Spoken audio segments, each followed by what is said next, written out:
Hola, soy Lenka Carballo, periodista, escritora, aguda conversadora. Tengo el privilegio de entrevistar a los protagonistas de la actualidad y plantearles mis preguntas. Algunas son divertidas, otras para reflexionar o directo al hueso. Porque conversar es un arte y estar informados un deber ciudadano. Bienvenidos al podcast de Lenka C.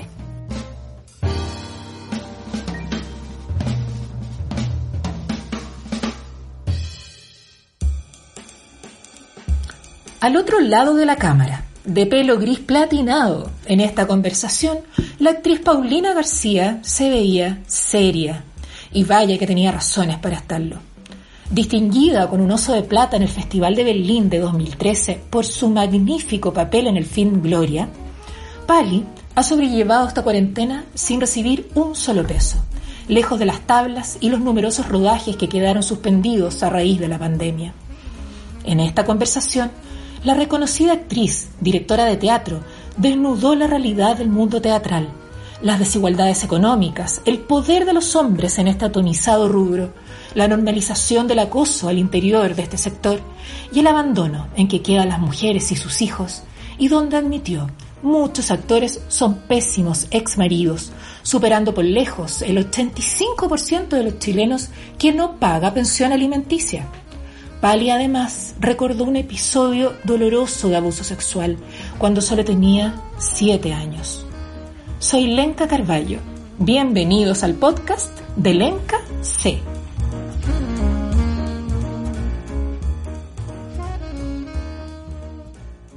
¿Cómo has vivido tú tu propia pandemia, ¿no? Te impone muchos desafíos porque la casa es un tópico diario. Por más que uno se organice y dice, ya hago esto y después dejo lo otro y no sé qué, entonces después me instalo a estudiar, a trabajar, qué sé yo, y mi trabajo que es un trabajo muy meditativo, que requiere de mucho tiempo de meditación, sí. Requiere un tiempo de estudio intenso, no es poco, o sea, memorizar son varias horas, pero también requiere un espacio de ocio donde uno puede hacer conexiones. Y en general, cuando en la otra vida que teníamos, porque ya no sé cómo va a ser después, pero en la otra vida que teníamos, yo camino no necesariamente pensando en la obra o en el personaje que voy a hacer, qué sé yo, sino que camino porque necesito que el pensamiento se expanda porque sé que es así, que las asociaciones son libres y uno tiene que dejar espacio para que eso ocurra. Si no deja espacio, la creatividad se hace polvo, pues. Entonces, necesito ese tiempo y hago muchas cosas para darle espacio a eso, ¿no? Y claro, aquí ha sido más difícil, pero me he tomado el lavar los platos, el cocinar o poner la ropa a lavar, qué sé yo, como lugares donde la cabeza está en otra, ¿me entendí? Agarráis la ropa, la metí, veis que no tenga cositas adentro, que no haya papel, que no haya ahora dentro del bolsillo. Puta madre, ¿cachai? O estas huevaditas de los escobillas, de las cositas que te pones para los dientes, no sé, botoncitos, huevaditas que van y que traban las máquinas por la chucha. Entonces, es increíble como yo mientras hago esto una infancia, pero mientras hago la entrevista tengo la lavadora andando. Yo también. Yo también. La máquina, la aspiradora, la lavadora, etcétera, ¿no? Por supuesto, sí. O el teatro, pues, Pali. ¿Cómo ves? Es que el teatro es un sobreviviente de toda. Bueno, sí. De toda catástrofe. Es como es un animal muy porfiado el teatro. Está súper golpeado. Ayer tuvimos asambleas de la red de actrices, la RACH, que es la RACH, y que han hecho una labor alucinante para ayudar a las compañeras que son muchas de ellas madres solteras, ¿no? O separadas, porque nuestro gremio no lo sacamos del 85% que no paga las pensiones, al contrario, ¿no? Más elevada la cifra, claro. Yo creo, no hay un catastro, pero me temo. Porque yo creo que de profundo los hombres todavía no cambian. Pero en el gremio artístico uno pensaría que hay más conexión, a lo mejor es más precario en cuanto a recursos, pero porque hay una fuerte, a ver, creo que el gremio tenía y tiene todavía, en realidad no tenía, tiene una verticalización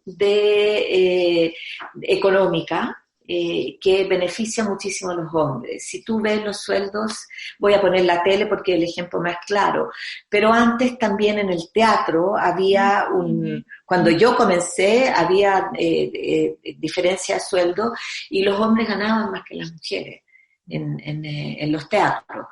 En las universidades, en las carreras artísticas, los hombres tienen, yo no sé ahora, pero durante un tiempo sí, ganaban más que las mujeres, teniendo el mismo cargo, digamos, ocupando el mismo, o teniendo el mismo escalafón. Entonces, creer que la cosa económica no produce una verticalización en la relación social es una ingenuidad total. Históricamente los grandes roles teatrales son mejores los de los hombres que los de las mujeres, históricamente. Hoy día hay mucha diversidad y eso ha cambiado un montón, pero es más fácil encontrar en la mayoría de las obras de teatro que tú ves, los protagonistas son hombres. Pero a lo que iba yo es, ¿por qué los hombres, tú dices, no es uno excelente? Sí, claro, es más. Es que quiero decirte entonces con eso que esa sensación de superioridad y de poder, en el fondo, es una desigualdad de poder lo que hay. Es una desigualdad de poder, es de poder. O sea, y como yo puedo, y si tú no me querís, no puedo nada. ¿Me entiendes? Si yo decido cuánto, yo como hombre quiero decir, yo decido cuánto te ayudo, cuánto te protejo, cuánto, ¿me entiendes? Qué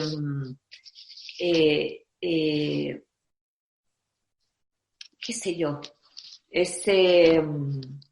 Históricamente también los hombres son educados para que vayan en la individual, ¿no? En Chile existía un personaje que a mí me encanta como grafica la idea de cómo se comportan los hombres chilenos, que es el gañán. Este personaje que vagabundea las calles campesinas, las carreteras campesinas buscando trabajo y va de lugar en lugar sin nunca quedarse en ningún lado, pero de paso, me entendí, le hacía una guagua a una niña, después le hacía una guagua por allá, iba dejando guachos por el camino. Después esos guachos se convertían también en gañanes, ¿no? Que eran personas a contrata sin compromiso con nada, trabajaban el tiempo que ellos querían, por un poco de plata, por un plato de comida y luego seguían, ¿no? O sea, van a la propia, no van creando algo, sino que simplemente van pasando. Creo que eso culturalmente está todavía muy instalado, impregnado en la columna vertebral de los hombres. Pero, sin embargo, esto es un gañán, como dices tú, en el caso del mundo actoral, pero es un gañán que tiene más poder.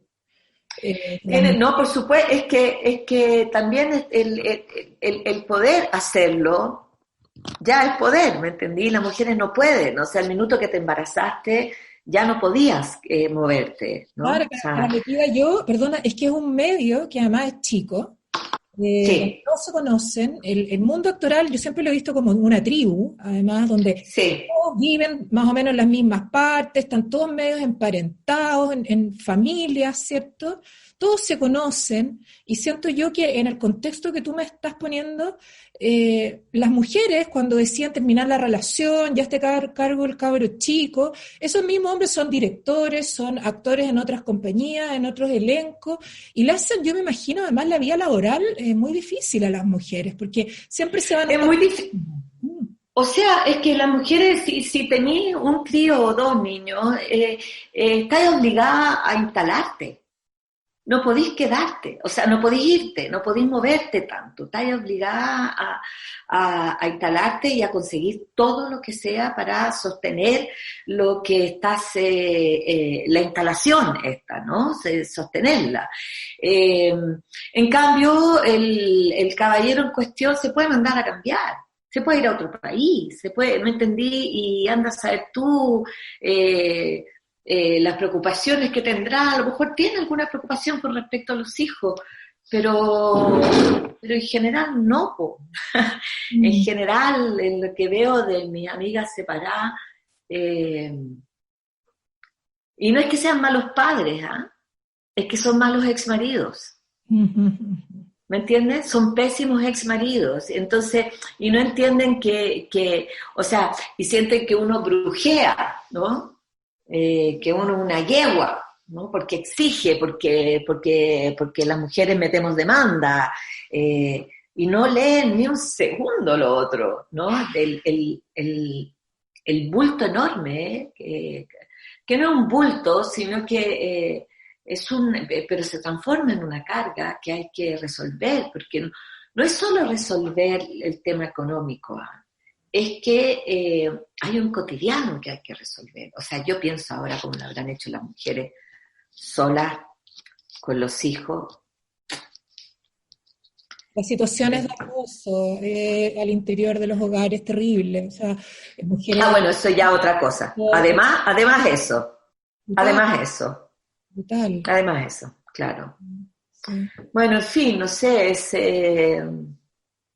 es un temazo, así que mientras todavía sucedan estas cosas, existe Ratch. Y al Chile nuestro, Ah, al gobierno, a Piñera, ¿cuál es ahí tu bueno, mirada? yo creo que, mira, una de las razones además porque creo que los teatros van a estar mucho más complicados de lo que ya están, es que probablemente cuando salgamos de esto, se viene el plebiscito, no sé si un estallido, porque la gente está también algo agobiada, pero sí va a haber un movimiento masivo, muy masivo, muy masivo.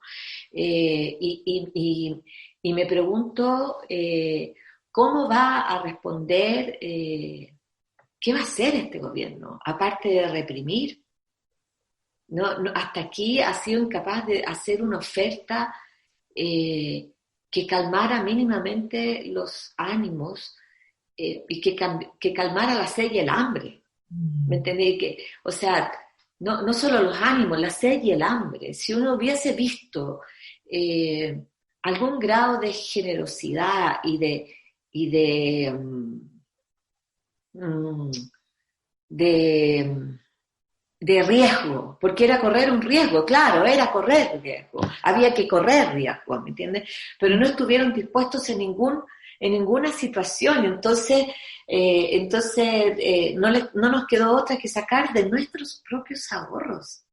Sí, pues. Y mira la jugada que hicieron, porque nos pusieron en esa situación y igual ellos siguen sin tocar un peso. Pero además oponiéndose a esa solución finalmente que es la más rápida, porque yo creo que en la desesperación, como dices tú, nos llevan a Pero ese... no debió haber pasado esto. No, pues. Es que esto no debió haber pasado. Lo que debió haber pasado es que nos hubiesen asegurado a todos un sueldo mínimo directo los 3 meses de pandemia, los 3 meses de... O sea, ¿saben qué? Le vamos a dar a todo el mundo al tiro, 1, 2, 3, esto por 3 meses. 3 meses, no te digo 4, los 4 que llevamos, te digo 3. 3 meses, terminar ahora en julio con el último sueldo de pandemia. que hubiesen sido mayo, junio, julio, y O que sea, no hubiesen entregado, tu seguro de cesantía, primero, que es legal. es legal, pero también muchas personas podrían haber tenido ese ahorro para que el día de mañana, si es que de verdad se quedan sin empleo, y no el primer mes, el Exacto, gobierno de haberse hecho cargo desde el comienzo, probablemente exacto, no se habrían enfrentado a esa situación. Entonces, tienes mucha razón. ¿Tú vas a retirar tu 10%, Pali? por supuesto. Mm. Yo no recibo un sueldo hace marzo, abril, mayo, no, marzo recibí, abril, mayo, junio, julio, 4 meses sin recibir. Cero. Entonces voy a sacar mi 10% y pagaré, que es poco, estoy en el mínimo, pero lo usaré porque la verdad es que mi pensión va a ser miserable, Qué increíble. ¿Eh? miserable. O sea, y yo debo ser una actriz bien pagada. Yo debo ser una actriz que uno nunca ha dejado de trabajar, pero en las universidades que he trabajado, la Católica, la Finisterra, la Chile, la del Desarrollo, la UNIAC, ninguna me pagó nunca una imposición de nada, nunca, nada. Y eso que yo, como todas las docentes,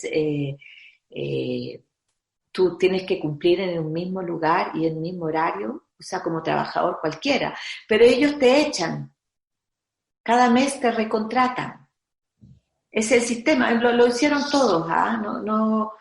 Eh, o sea, más bien culpo a todos, ¿me entiendes? Yo no voy a tener una pensión porque a ninguno de ellos les interesó nunca, ni quisieron. La única vez que me interesó, recuerdo una vez, Alejandra Gutiérrez, una directora de teatro chilena, que demandó a la Finisterra y ganó, y le tuvieron que pagar las imposiciones porque trabajó 10 años. Yo trabajé lo mismo, creo. Entonces, eso es, esa realidad mía es la realidad de la mayoría de mis compañeros, de mis colegas que hacen docencia. Los contratados son siempre muy pocos y claro, las producciones audiovisuales sí te pagan las imposiciones, pero tú trabajas 2 meses, un mes. O las Ya, ponte tú teleseries, ¿cómo es? bueno, pero las teleseries estuvieron obligados se imponían ellos mismos, o sea, durante años tú eras una empresa que era contratada. Yo nunca trabajé así, no trabajé así nomás, pero y luego yo no he hecho más televisión hace 30 años que no hago teleseries. Pero por una decisión personal, entiendo. ¿Tú decidiste? O sea, la verdad es que decir que es una decisión personal es una fantasía eso. A mí nunca más me llamaron, que es distinto. Aún Nunca cuando, más. o sea, porque tú siempre desde los títeres, o sea, siempre has sido una Sí, buenísima actriz y además has tenido una trayectoria que ha estado en el cine, o sea, ya a un nivel que... pero no ha existido la, la, la- no ha existido la oferta. Claro, recién cuando gané Gloria hubo ahí una oferta, pero yo no podía hacerlo, estaba con todos los viajes, pero de ahí nunca más, nunca más. Hubo también otra oferta que después se retiró y yo dije, porque al principio dije, bueno, sí, venga, vamos, trabajemos, ¿no? Eh, pero luego la retiraron. Bueno, es así, este medio tiene o sea, más bien ese medio tiene una... Entonces, esto es para contarte que el tema de la pensión de mis colegas y de las mujeres colegas será lamentable. Cada vez que las mujeres queremos adquirir un derecho más, eh, cuesta vidas y cuesta humillación tras humillación, ¿no? En todas las asambleas de RACH, en todas, absolutamente, en todas, hay una mujer que cuenta un abuso. Hay una actriz que da cuenta de un abuso y que se quiebra y lo cuenta y dice, no soy incapaz de denunciar porque sé lo que es. Hay una que ayer contaba, lleva 2 años en el sistema legal tratando de quebrar al sistema, de lograr que su caso gane algo, ¿no? Un caso gravísimo que yo digo, ¿cuándo va a ser el día que la justicia tome el caso de la mujer y diga, yo te creo? Y dentro, además de la misma red actoral, ha pasado mucho. O sea, yo me acuerdo el caso de la Loreto Valenzuela que contaba. Por ejemplo. Claro. Por ejemplo, ¿no? ¿El caso que tú contabas tiene que ver con eso o es otro? No. Es un caso que no lo conozco bien, por eso no doy más antecedentes, porque yo no sabía el caso, lo escuché ayer por primera vez, y desconozco como todo el marco, por eso no doy cuenta, pero sí sé que claro, que es un caso muy grave. El de la Loreto Valenzuela es un caso de acoso constante y abuso de poder constante que muchas otras mujeres deben haber vivido, ¿no? Pero el caso Nicolás López, aunque igual judicialmente no pagó ninguna consecuencia, digamos. Por ejemplo. Sí, pero entiendo que ¿no? expiraron los casos, ¿no? Claro, hay un... Es que lo sorprendente es que expiran los casos porque las mujeres se atreven a denunciar tantos años después, ¿me entiendes? Bueno, es que ahí debería haber una corrección en la ley, porque es muy difícil denunciar en el momento, muy difícil. Es increíblemente agresivo. O sea, yo misma he escuchado denuncias inmediatas y yo he dicho, estáis loca. Lo confieso, mi incredulidad porque son amigos de uno, porque son colegas de uno, porque uno los ha visto y uno dice, y tengo tan integrado, ¿me entendís? Que los actores, hay muchos, no en general porque no son en general, pero muchos actores son frescos, ¿me entiendes? Y uno dice, bueno, pues este hueón es un fresco. Todos sabemos que es así, claro. Es así, siempre lo hemos sabido. O sea, hay que pararlo, el seco, ¿me entiendes? Claro, y a lo mejor yo misma detuve en seco a varios, a miles, ¿me entiendes? Miles, pero te juro que no de cachetonas, sino de que muchos de ellos lo hacen para ver si cae algo, ¿me entiendes? Porque está súper extendido también, cuando tú dices miles.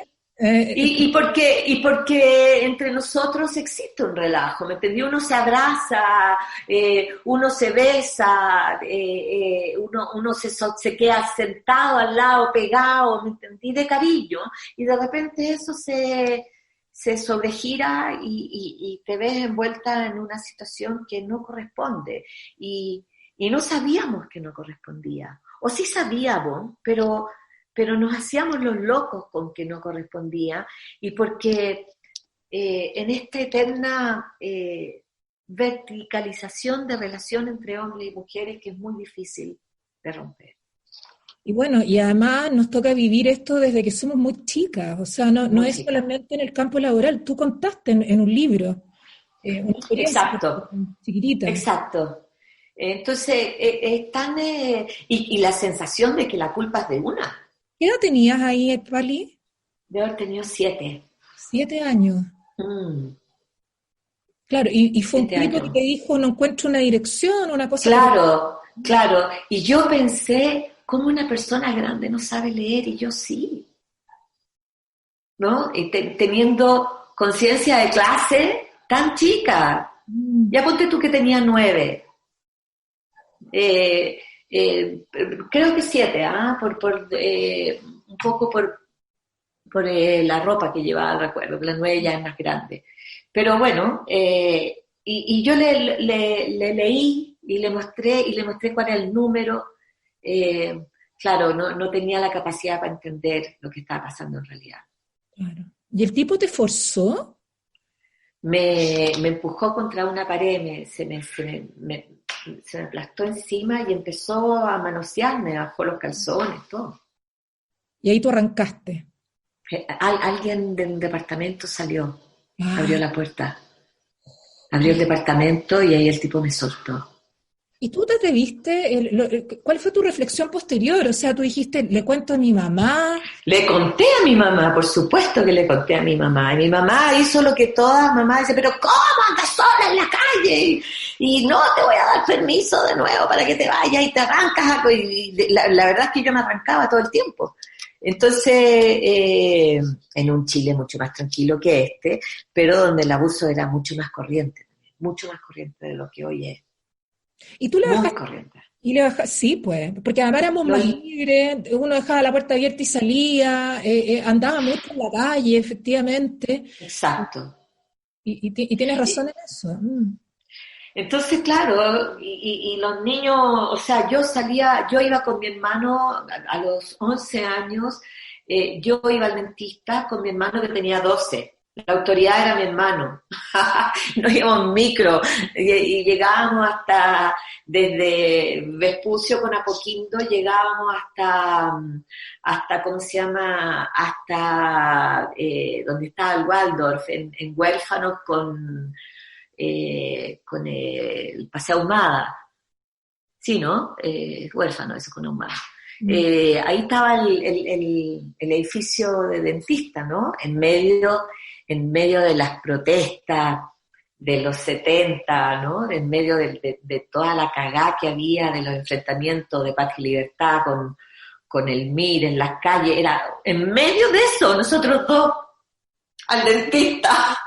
Métete por aquí, escondámonos acá, agáchate, que... Yo me acuerdo de eso, agáchate que vienen los cabros con el lichaco, agáchate que vienen los otros con no sé qué. Increíble. Bombas lacrimógenas, y salíamos con nos llevamos unos pañuelos mojados, y salíamos así los dos, chicos. Increíble.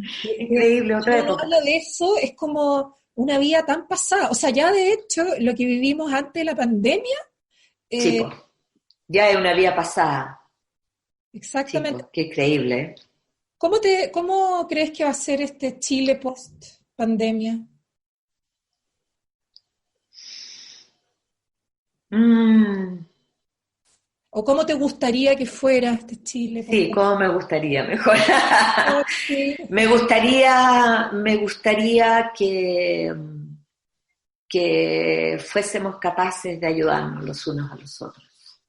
Que fuese, eh, que hubiese, o sea, que no suban los precios, que no se vuelvan locos, ¿me entiendes? Cargándole la mano a los precios de la comida, sobre todo, ¿no? Ya están Eh, cargados, encuentro yo. Las cuentas del supermercado salen altísimas ahora. y todo eso, me gustaría que pasara eso, sobre todo eso, que la gente estuviera dispuesta a conocerse, a participar, a ayudar, a estar, que estuviésemos todos un poco más reunidos, con ganas de encontrarnos de nuevo. Me gustaría que ganáramos la votación del plebiscito por una constitución con una asamblea Constituyente. eh, constituyente, Que ya es ¿no? paritaria. Así Que que, ya es paritaria. Me gustaría que las mujeres anduvieran tranquilas por la calle, que las mujeres fueran reconocidas, que las doctoras que han estado al pie del cañón fueran reconocidas antes que los doctores, que las enfermeras que han estado al pie del cañón sean reconocidas antes que los enfermeros, que las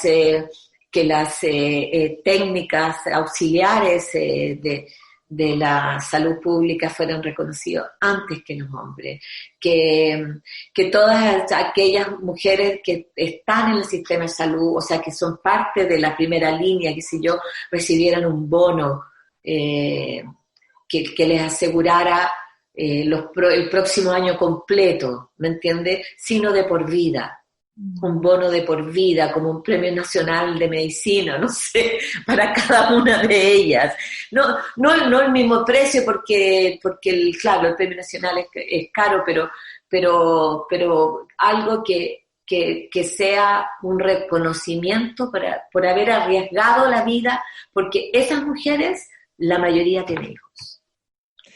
Muchas de ellas son solas, son madres solas, y muchas de ellas, la mayoría, cuida a sus padres. Entonces, a esas mujeres hay que reconocerlas antes que a todos los otros. Eso te lo doy. Y a todas esas mujeres les costó mucho llegar a ser lo que son. A esas mujeres que son doctoras, las doctoras de mi generación o de generación más arriba, que están en la primera línea, te digo que les costó, o sea, sangre, sudor y lágrimas, llegar a ser doctor. Y además estar en el frente, digamos, en esta primera línea. Además, teniéndolos a ellos en una situación súper precaria. Exacto. Muchas veces tuvieron que irse a dormir durante todo el tiempo en otro tipo. Los hoteles sanitarios, exacto. Exactamente, efectivamente, lejos de sus seres queridos. Muchas gracias. Exacto. Ya, Lenka, un placer. Soy Lenka Carballo y este fue el podcast de Lenka C.